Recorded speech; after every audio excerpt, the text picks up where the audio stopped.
అనుకున్నంత అయింది. అమెరికా అధ్యక్షుడు ట్రంప్ ఎవరినైతే వ్యతిరేకిస్తున్నారో అదే వ్యక్తికి న్యూయార్క్ ప్రజలు పట్టం కట్టారు. అమెరికా స్థానిక ఎన్నికల్లో న్యూయార్క్ మేయర్ పదవిని డెమోక్రటిక్ పార్టీకి చెందిన జోహ్రాన్ మామ్దాని సొంతం చేసుకున్నారు. ఆ స్థానాన్ని దక్కించుకున్న తొలి ఇండియన్ అమెరికన్ ముస్లింగా మామ్దాని చరిత్ర సృష్టించారు. విజయానంతరం ఆయన మాట్లాడుతూ భారత మాజీ ప్రధాని జవహర్ లాల్ నెహ్రూ ప్రస్తావన తీసుకొచ్చారు. ఈ విజయాన్ని కట్టబెట్టిన తన మద్దతుదారులకు కృతజ్ఞతలు తెలియజేశారు. న్యూయార్క్ లోని కొత్త తరానికి థ్యాంక్ యూ. మేం మీకోసం పోరాడతాం, ఎందుకంటే మేం మీలాంటి వాళ్ళమే. మన చేతుల్లోనే భవిష్యత్తు ఉంది. రాజవంశాన్ని కూల్చివేశాం. ఆయన తన గెలుపుపై మాట్లాడుతూ ట్రంప్ పై విమర్శనాస్త్రాలు సంధించారు. ట్రంప్ ను సూచిస్తూ మీరు ఇదంతా చూస్తున్నారని నాకు తెలుసు. మీకు చెప్పడానికి నా వద్ద 4 మాటలున్నాయి. సౌండ్ పెంచండి. మీరు మాలో ఎవరినైనా చేరుకోవాలంటే మా అందరిని దాటాలి అని మామ్దాని నేరుగా ట్రంప్ ను ఉద్దేశించి మాట్లాడారు. ఆయన అలా మాట్లాడుతుంటే ఇది ప్రారంభం అవుతోంది అని ట్రంప్ తన ట్రూత్ సోషల్ లో రాసుకొచ్చారు. దీనిని బట్టి చూస్తే తన ప్రత్యర్థి పట్ల ట్రంప్ ఎంత సూక్ష్మంగా ఉంటారో తెలిసిపోతోంది. అయితే అవేమీ పట్టించుకొని మామ్దాని మార్పు కోసం, నవశకం కోసం ఈ రాత్రి తీర్పు వెల్లడైంది. ఈ సందర్భంగా నెహ్రూ ప్రసంగం ట్రిత్ విత్ డెస్టినీని ప్రస్తావించారు. నవశకం వైపు అడుగు వేసినప్పుడు, ఒక శకం ముగిసినప్పుడు, సుదీర్ఘ అణిచివేతకు గురైన జాతి నుంచి గళం వినిపించినప్పుడు చరిత్రలో ఇలాంటి క్షణాలు అరుదుగా వస్తాయి అని తన విజయానికి ఆపాదించి మాట్లాడారు. అలాగే రిచర్డ్ అనే టాక్సీ డ్రైవర్ తో కలిసి సిటీ హాల్లో వెలుపల 15 రోజుల నిరాహార దీక్ష చేసిన స్టోరీని వెల్లడించారు. ఇది మీ నగరం, ఇక్కడి ప్రజాస్వామ్యం మీది అని వ్యాఖ్యానించారు. అలాగే తన తల్లిదండ్రులకు ఈ సందర్భంగా కృతజ్ఞతలు తెలియజేశారు. నన్ను తీర్చిదిద్దింది మీరే, నేను మీ కుమారుడిని అనేందుకు గర్వంగా ఉంది అని అన్నారు. సోషలిస్టు భావాజాలమున్న మామ్దాని న్యూయార్క్ మాజీ గవర్నర్ ఆండ్రూ క్యూమోపై విజయం సాధించడం విశేషం. యుగాండా జాతీయుడైన మహమ్మద్ మాందాని భారతీయ సినీ డైరెక్టర్ మీరా నాయర్ కు జన్మించారు. ఈ ఎన్నికకు ట్రంప్ ప్రతిష్టాత్మకంగా తీసుకున్నారు. ఆయనే స్వయంగా ప్రచారంలో పాల్గొన్నా కూడా ఫలితం లేకపోయింది. ఇక అతి చిన్నదైన 34 ఏళ్ల వయసులో న్యూయార్క్ మేయర్ గా ఎన్నికైన వ్యక్తిగా మామ్దాని రికార్డ్ సృష్టించారు. ఇక విజయం తర్వాత మేయర్ ఆఫీస్ దృశ్యాలను సోషల్ మీడియాలో షేర్ చేశారు. అయితే న్యూయార్క్ లాంటి నగరంలో ఒకవేళ మామ్దాని ఎన్నికైతే ఆ నగరం నాశనం అయిపోతుందని శాపనార్థాలు పెట్టారు అధ్యక్షుడు డొనాల్డ్ ట్రంప్. నిజానికి ఒక అధ్యక్ష స్థానంలో ఉన్న వ్యక్తి ఓ అమెరికన్ స్టేట్ విషయంలో అలా మాట్లాడడానికి వీలు లేదు. అయినా మామ్దాని దానిని పట్టించుకోలేదు. అయితే న్యూయార్క్ జనం ట్రంప్ కు వ్యతిరేకంగా ఓటు వేశారు. దాంతో మామ్దాని గెలుపుకు అడ్డంకి లేకుండా పోయింది. అలా అమెరికా స్థానిక ఎన్నికల్లో అధికార రిపబ్లికన్ పార్టీకి గట్టి ఎదురు దెబ్బే తగిలింది. కీలకమైన న్యూయార్క్ మేయర్ పదవి సహా పలు రాష్ట్రాల్లో జరిగిన ఎన్నికల్లో డెమోక్రాట్లు విజయం సాధించారు. ఈ ఫలితాలపై అధ్యక్షుడు డొనాల్డ్ ట్రంప్ స్పందించారు. బ్యాలెట్ లో తన పేరు లేకపోవడం వల్ల ఇలా జరిగిందనే అర్థం వచ్చేలా తన ట్రూత్ సోషల్ మీడియాలో పోస్ట్ చేశారు. బ్యాలెట్ లో ట్రంప్ పేరు లేదు. మరోవైపు నెల రోజులకు పైగా కొనసాగుతున్న ఫెడరల్ షట్ డౌన్, ఈ 2 కారణాల వల్ల రిపబ్లికన్లు ఎన్నికల్లో ఓడిపోవాల్సి వచ్చింది అని పోల్స్టర్ సర్వే అభిప్రాయాన్ని ట్రంప్ తన ట్రూత్ ఖాతాలో షేర్ చేశారు. ప్రస్తుతం ఈ పోస్ట్ నెట్టింట వైరల్ గా మారింది. అంతేకాదు కాలిఫోర్నియాలో ఈ ఎన్నికల ఫలితాలపై ట్రంప్ అసహనం వ్యక్తం చేశారు. రాజ్యాంగ విరుద్ధమైన రివ్యూపింగ్ పేరుతో కాలిఫోర్నియాలో భారీ స్కామ్ జరిగింది. ఓటింగ్ ప్రక్రియలోనూ రిగ్గింగ్ చోటు చేసుకుంది. మెయిలిన్ ఓట్లను పక్కన పెట్టేశారు. ఇది చాలా తీవ్రమైన అంశమని ట్రంప్ ఆరోపించారు. 1960ల తర్వాత వరుసగా 3 సార్లు న్యూజెర్సీ గవర్నర్ పదవి డెమోక్రాట్లకు దక్కడం విశేషం. ఇదిలా ఉంటే అమెరికా స్థానిక ఎన్నికల్లో భారత సంతతికి చెందిన నేతలు సత్తా చాటారు. వర్జీనియా లెఫ్టినెంట్ గవర్నర్ గా డెమోక్రాట్ల నాయకురాలు గజాలా హష్మి విజయం సాధించారు.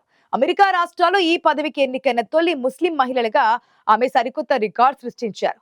ఏది ఏమైనా అమెరికా అధ్యక్షుడు డొనాల్డ్ ట్రంప్ కు భారీ షాక్ తగిలిందన్నది నిజం. ఈసారి ఎన్నికల్లో ముందు నుంచి మెరుగైన ఆధిక్యంలో కొనసాగిన మామ్దాని ఘన విజయం అందుకున్నారు. మామ్దాని విజయం నేపథ్యంలో ఆయనకు పలువురు నేతలు అభినందనలు తెలిపారు.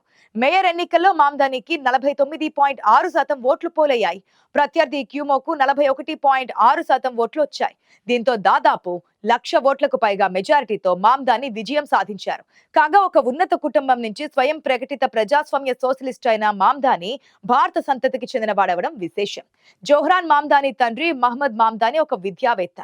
యుగాండాకు చెందిన పండితుడైన మహమ్మద్ కు భారతీయ మూలాలున్నాయి. ఆయన గుజరాతీ ముస్లిం. ఆయన 1946లో బాంబేలో జన్మించారు. ఉగాండాకు వెళ్లి అక్కడే స్థిరపడ్డారు. జోహ్రాన్ మామ్దానికి 5 ఏళ్ల వయసు ఉన్నప్పుడు ఆయన కుటుంబం దక్షిణాఫ్రికాలోని కేప్ టౌన్ కు మారింది.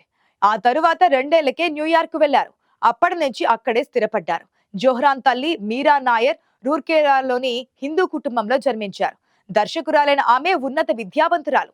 1988లో సలాం బాంబే సినిమాతో దర్శకత్వంలో అడుగుపెట్టారు. ఆ సినిమాకు అంతర్జాతీయంగా గుర్తింపు కూడా వచ్చింది. ఆస్కార్ అకాడమీ అవార్డుతో పాటు పలు పురస్కారాలకు నామినేట్ అయ్యారు. దీంతో పాటు మరికొన్ని సినిమాలకు ఆమె దర్శకత్వ బాధ్యతలు నిర్వహించారు. మామ్దాని షియా ముస్లిం అవడంతో సిరియాలో జన్మించిన రమా దువాజీని ఇటీవల వివాహం చేసుకున్నారు. The New York, the Washington post లాంటి వాటిల్లో ఆమె రచనలు ప్రచురితమయ్యాయి.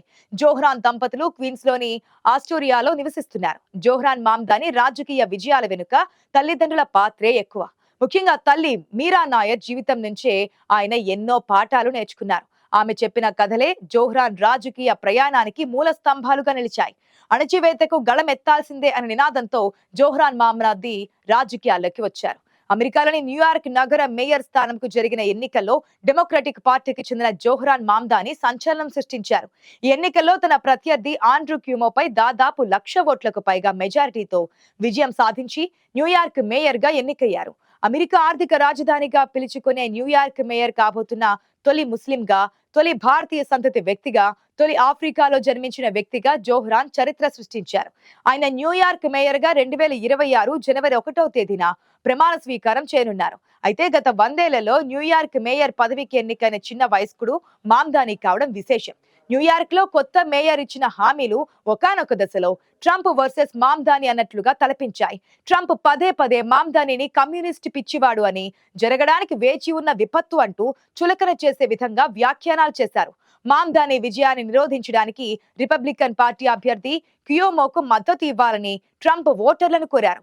మీరు ఆండ్రూ క్యూమో మద్దతుగా నిలవాలి, అతనికి ఓటు వేయాలి, అతను అద్భుతమైన పని చేస్తాడని ఆశిస్తున్నాను. మామ్దాని గెలిస్తే న్యూయార్క్ కు సమాఖ్య నిధులు ప్రమాదంలో పడొచ్చని ట్రంప్ హెచ్చరించారు. మామ్దాని ఎన్నికల్లో గెలిస్తే న్యూయార్క్ కు సమాఖ్య నిధులను తగ్గిస్తానంటూ ట్రంప్ న్యూయార్క్ ప్రజలను బెదిరించారు.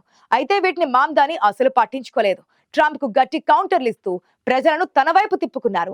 మామ్దాని ఎన్నికలకు ముందు ఒక ఇంటర్వ్యూలో మాట్లాడుతూ న్యూయార్క్ ప్రజల కోసం అధ్యక్షుడు ట్రంప్ తో కలిసి పనిచేస్తాను కానీ భయపడను అని అన్నారు.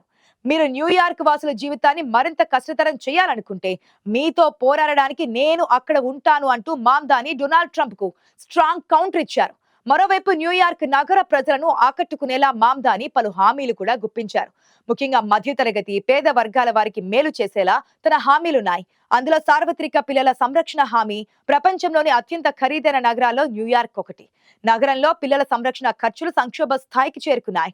6 వారాల నుంచి 5 సంవత్సరాల మధ్య వయసున్న అన్ని వర్గాల నగర పిల్లలకు ఉచిత పిల్లల సంరక్షణ అందించాలని జోహ్రాన్ మామ్దాని ప్రతిపాదించారు.